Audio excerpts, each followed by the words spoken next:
Hi. Well, here's a really nice little older Smith & Wesson. This is a third model 32 hand ejector. And this was probably made sometime in the mid-1930s. As you can see, it's a little I-frame Smith & Wesson with a 3 1/4 inch barrel. And just look how nice a shape this is in. I'm not sure this gun has ever been fired. When the weather warms up, it's going to be, but right now I think it's just about as pristine as you could ever find on a gun this old. It's got the small Smith & Wesson logo on the left side of the frame. See if we can get all these markings to show up here. And these had a lot of the markings on the top of the barrel.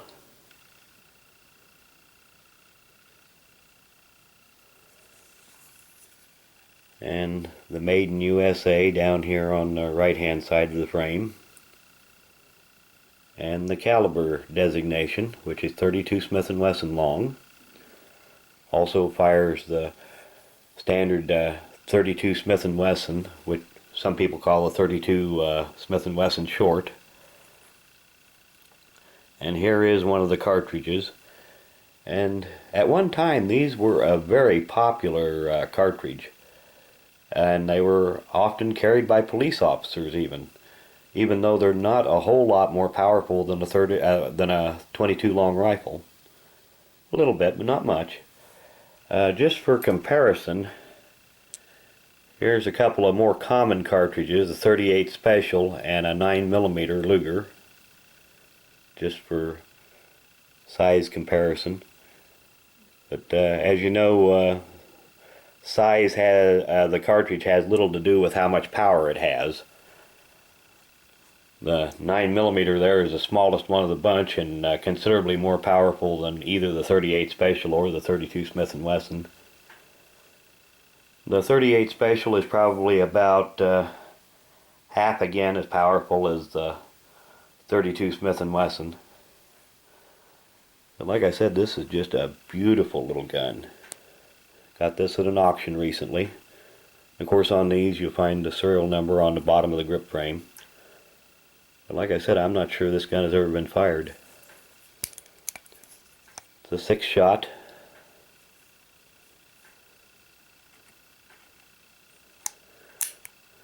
Just about perfect condition. It hardly even has a trace of a turn line on the cylinder. And these had for a Smith & Wesson, by modern standards, they had a fairly heavy double action pull on them, but still good. Of course, it had the hammer mounted firing pin there, as you can see. And these are just a really nice little gun here.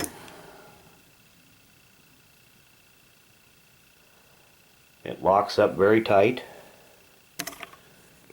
You can see there is just almost absolutely no play in that cylinder. And the single action pull is pretty light on these. Fixed sights. These were made for kind of a, I suppose you would say, kind of a compromise between a service gun and a pocket gun. A little bigger than most pocket guns, but quite a bit smaller than most service revolvers. And this gun even came with the original box, although the box is in pieces. As you can see here, it's just cardboard was not made to last for 80 years. But here's the interesting part of it. On the inside of the box, it still has the original original paperwork here. I'll see if I can get that there, where if you want to, you can freeze the video and read that. On a good sized computer screen it'd probably be readable. But just in general, this is about as good as you could ever hope to find of condition on a gun this old. But I want to do an end of video shout out. And this one's for BC's Gun Channel.